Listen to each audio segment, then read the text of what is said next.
Hi everyone. Hi. Nice to meet you all over here. I'm Anshu. I'm based in Mumbai. I'm talking right now from Mumbai, and the topic that I have chosen for today to discuss is how we need to build synchronicity between the technologies that we develop in the future and the care that we need to take for our planet. It's more than a presentation. Take it as a discussion starter. It's a topic which is very close to my heart. I know that not everybody likes to hear some of the things that people like us have to say when we talk about conservation, when we talk about environment protection, planet protection, etc. But the truth is that it's becoming so critical right now that we integrate this kind of a thinking in every single technological development that we do. Otherwise, the progress that we see today really will not be called progress. In fact, it will be quite the opposite of it. Right now, as we sit here in our places, the whole world is united, unfortunately, by a danger. It has given us a time to stop and think about many things, not just our individual stuff, but also as a species. Where have we come? Are we a highly developed species like we have always believed us? Always on top of the food chain, always on top of all the natural things that we see around us, as if we are the most evolved, we are the most intelligent species of all? Or is it that we are still just an ape that just learned how to make fire, and we are just going on experimenting, and probably some of the things are not as good for us as we think, or as we make out to be? We must stop, pause, and think, is all technology is equal to progress? I think as human beings, we now feel that the kind of technological advancement that we have made is something that no other living being on this planet has done, and hence it kind of gave us some sort of superiority. But is this really progress? Are we really better off? Is all the progress that we have done in all these years, is it equal to welfare? Is it really doing for us what we are all seeking for now? I quote from a book that I'm sure is the favorite of almost everyone here in this conference. It's one of the starting pieces from Douglas Adams' Hitchhiker's Guide to the Galaxy, and he says in the book, many were increasingly of the opinion that they'd all made a big mistake in coming down from the trees in the first place, and some said that even the trees had been a bad move, and that no one should have ever left the oceans. I know he said it in jest, but it really makes us think. Everything that we have done so far, we are very proud of these achievements, and rightly so. But is it really doing what it is supposed to be doing for us? Where did we go so awry? Why did we start thinking to develop technology for the sake of developing technology itself? Where did we start thinking that just by creating new things is always better? The advancement is always better. Why don't we pause and think where to stop? What is the kind of balancing that we need to do? What is the kind of boundaries that we need to make for ourselves? I think in our enthusiasm of developing new things, in our enthusiasm of developing new technology, like a little child, we forget the purpose of technology. The purpose of technology should not be to try and control the environment. We are not against the environment. We don't have to develop technology to fight every natural force and try to control it. That's not what we have to do. The purpose of the environment is not to conquer the natural forces. The higher purpose is to be able to do it in sync with our environment, to do it in sync with our planet. Let's take an example of biotech. We can probably spend the whole day talking about various kinds of technologies. So I'm just taking biotechnology as an example. Some of the things that we are working on in technology is lifespan. How to elongate the lifespan of human beings. How can we stay on this planet for a longer time? How can we stay young for a longer time? But in this all mad rush to try to do it for a longer time, we are somehow losing the kind of quality of life that we are creating for ourselves. What is the point of living for so long if the quality of life itself is not very high? Genetic modification. Indeed, it comes with its advantages. Indeed, it's beneficial for human beings to be able to learn, to be able to understand how nature has programmed us. But do we really need to go and modify everything? Everything that we see as a flaw in nature and that we then try to correct, a few years later, we then figure out that it was actually not a flaw, that it was actually working for us. We try and erase all the insects from the planet because we think insects are not good for us. And then later on, we try to figure out how removing all these insects is a big problem. We cut the Amazon rainforest for development's sake, and later on figuring out that some of the species that we have lost by cutting the Amazon forest was something that we really needed for our well-being and for our survival. Monocultures in animal kingdom, in plant kingdom, it's something that we feel that we have created a big amount of progress because now there is so much of this particular crop that we are able to grow, and we cite big numbers for that and how much we have grown. And earlier it used to be this much, but now we have domesticated this crop and now it's so much. But we don't realize diversity is a big part of how nature has programmed the whole planet. If we kill that diversity, we might not see today, but later on it will definitely come back to bite us. And the truth is, we are not even at that stage right now. We already know the harms that it causes us. But again, in our childlike enthusiasm, we continue to work on those things. Every kind of development needs a little bit of control. We need to find a balance between profit and planet. It's critical. We also need to find a balance between adventure and welfare. A lot of studies that we do, a lot of scientific explorations that we do are all good for adventure. They are thrilling. As human species, they definitely push the boundaries of our development. But not all of them are good for us. We need to understand where to draw a line. The problem is that there is no ecosystem which allows us to draw this line over all the technological developments that the world is indulging in. And the truth is, and I speak from ancient Indian wisdom, is that this balance that we have lost is because some of the balance that we have lost from within. Some of you might be aware of the ancient Indian systems of yoga, of breath control, of trying to align yourself with the universe. In those scriptures, again, it's a very deep study, and we don't have enough time to go into everything. But it does indicate the synchronicity that we need to develop with our environment, with our entire universe, even with the beings, even with the planets, even with the galaxies that we are not aware of even now. It's not like what we see is the only thing that exists. A lot of higher scientific studies have already shown that there is a big relationship between energy fields and how we perceive our environment. Not everything that we see is the only thing that exists. So that balance, first of all, needs to come from within. The reason why we see so much imbalance in the world today, and every field, you look at climate, you look at what's happening in the world all over, not just because of the virus, but because of so many other disturbances which are there in the planet, is because of this internal imbalance that has occurred within each one of us. And none of these technologies have been able to actually set it right so far. We need to give up this desire to play God. The desire to play God comes from a very selfish sense, a very self-centered sense. It comes from deep hubris that we are the top of it all. We are not. If we continue to see it from that point of view, there are so many important things that we will be missing out on. We have to leave this desire to play God. And when I say God, I don't mean it in any religious sense, but just as the supreme being, who kind of controls the entire world and maybe even the worlds that we haven't seen. We don't. And let's accept that.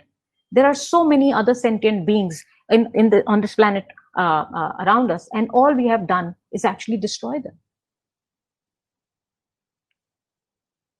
We have to try and work in harmony with the planet, with every single aspect of the planet, not just the plants and the trees and the animals, but also the minerals, the fossil fuels, the oceans, the larger universe. We have to learn to make our technology develop in a way that it works in harmony with the planet. And this harmony will come from a sense of respect.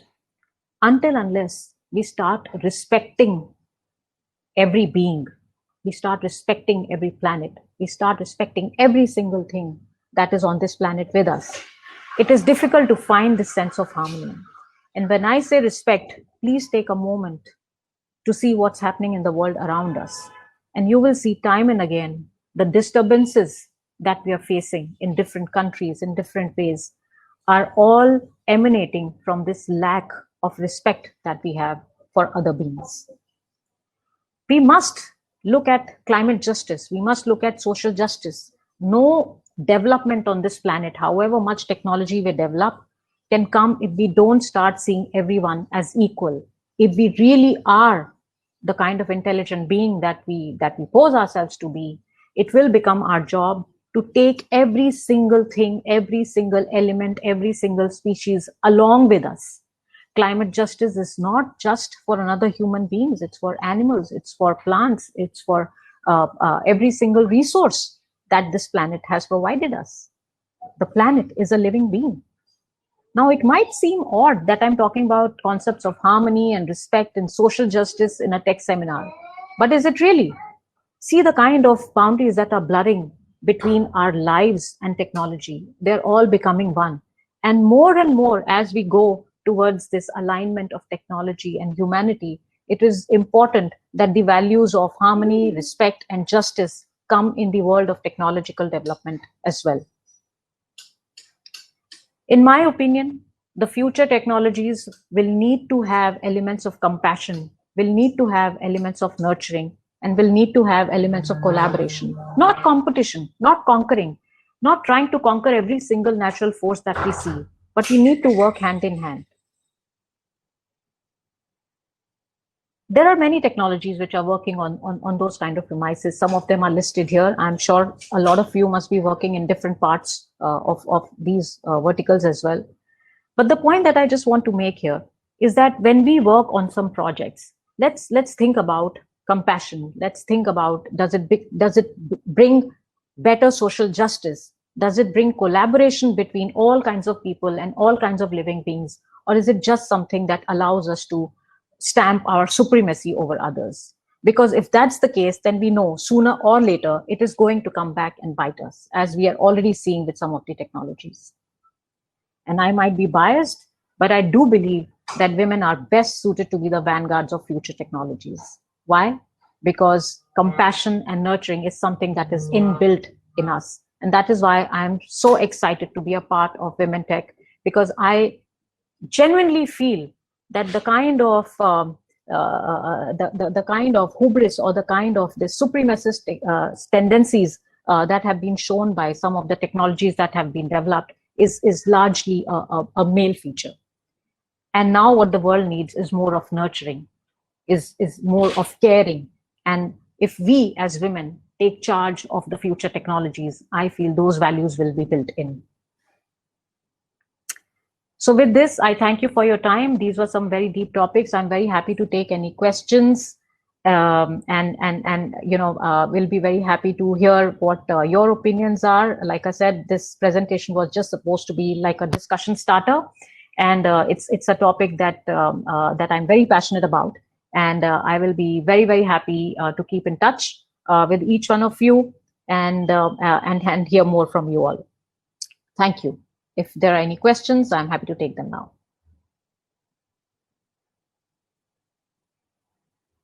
I agree with what Vasiliki is saying. She says we need empathy and kindness, and we women should be at the forefront of that. Well, Maria, the personal development books that I'm reading these days is actually more about pranic healing. So that's what I'm doing these days. Maybe we can connect on email and I can share some of my reading with you.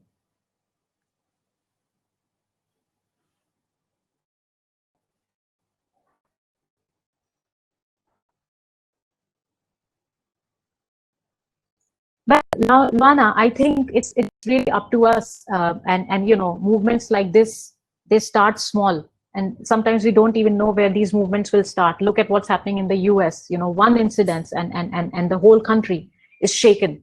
So something like that will happen. But we have to first of all understand, and we have to be ready for that, because when that change comes, we have to be right out there and be able to grab it. Very happy to work on that with you, Lena. It's really a topic very close to my heart.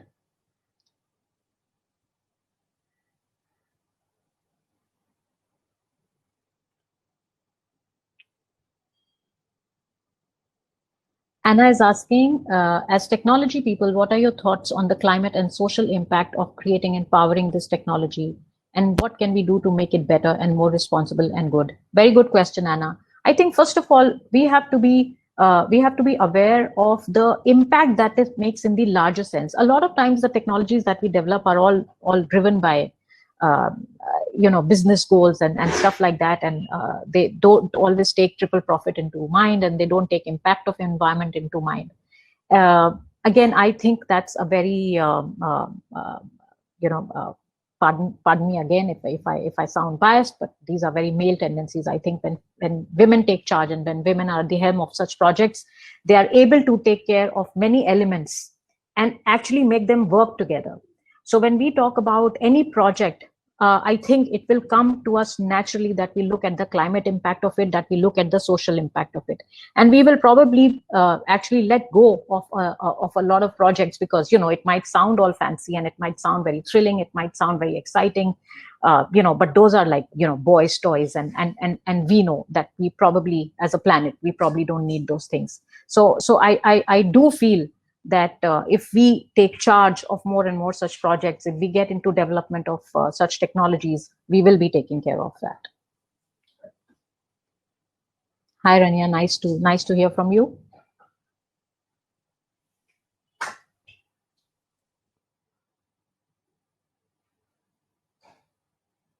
I have the advantage of because I was born and brought up in India. There have been a lot of our ancient studies which actually are pretty deep, which go into the spirituality angle. But more and more, as all of you know, more and more the higher technology and spirituality are kind of merging. And I have the advantage of reading those books, of hearing from a lot of ancient Indian gurus, to be able to understand that actually it is possible to make technology and environment work together, only if we first of all center ourselves. And that's not easy. That's not easy. It's a very difficult job, and it kind of goes into a different realm altogether, and not many people can relate that to technology or to development. But the truth is that for the right kind of technological development to happen, it's important that our inner beings are aligned with the universe. That's a discipline in itself. And some of you who are into yoga and pranayam and meditation understand that once you start being aligned with the larger universe, all aspects, including technology, kind of starts falling into place.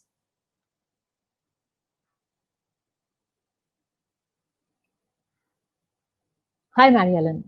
I think if I'm understanding your question correctly, what you're asking is the kind of regulations that the governments should put in place for businesses to kind of develop more sustainable technologies. Is that your question?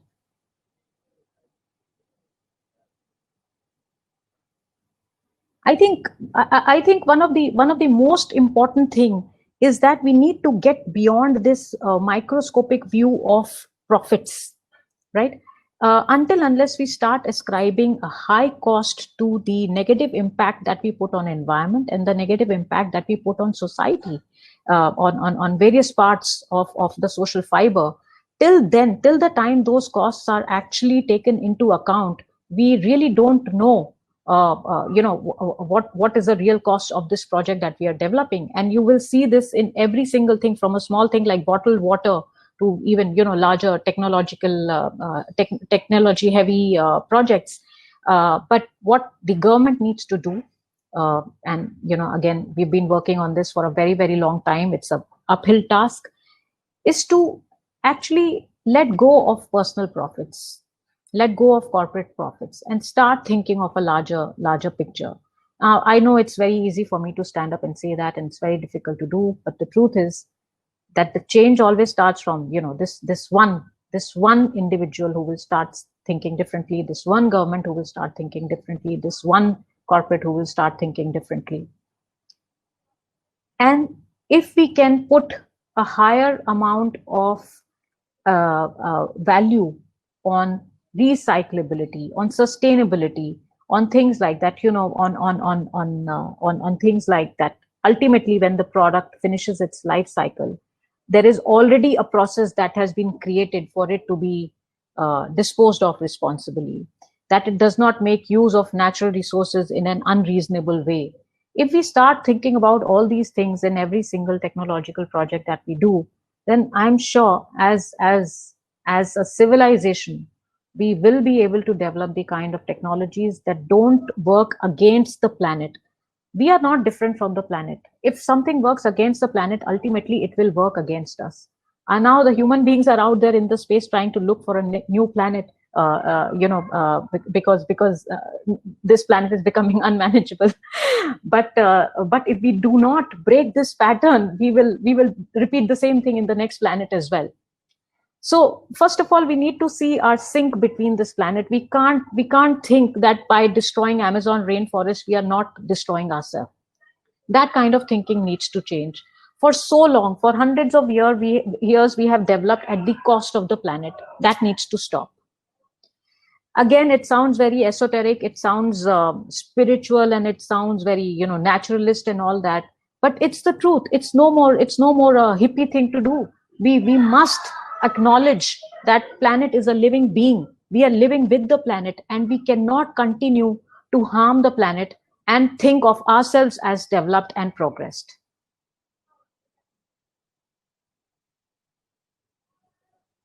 Businesses can be held accountable only when the governments start thinking like that.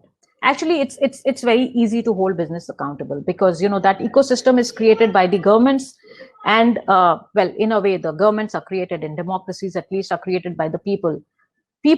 And we know that somewhere there is counter purposes, because there is a lobby, there's big oil, and there's big sugar, and there's big this and big that, and everything that kind of starts working against the common population. It requires a huge amount of willpower. It requires a huge amount of foresight. It requires a huge amount of the willingness to take the whole of your country together, the whole of your community together, and to say, no, so far, whatever has happened has happened. We need to change this way of thinking. We need to change this way of manufacturing. We need to change this technology. We need to come up with a better technology. We need to learn to let go of the consumerism and the capitalism that we have lived with so far. Now is a great time, because for last 3 months, so many countries and so many regions have been under a lockdown. We have an opportunity to kind of scale back, to think back. We don't always get that kind of an opportunity, but it will require an immense amount of willpower, and it will require an immense amount of foresight on the part of governments, on the part of businesses, to see that this future is not sustainable.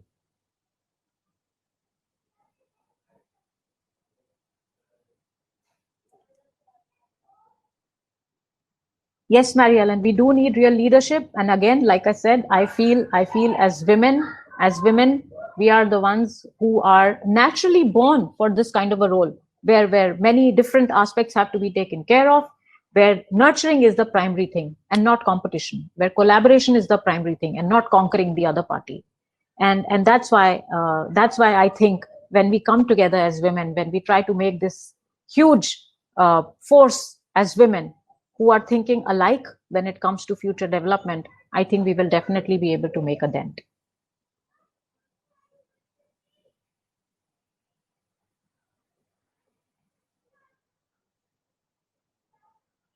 Thank you, everyone. I think with that, I think my time is ending. My email IDs are right there. I'm on LinkedIn, on Facebook. You can connect me in various ways. It will be my real pleasure I'm so excited to see all the women on this forum. I have been seeing some sessions ever since it started, and 2 more days to go. It will really be my pleasure and my honor to be connected to all of you and to continue our discussion and all these topics for many days to come. Thank you so much.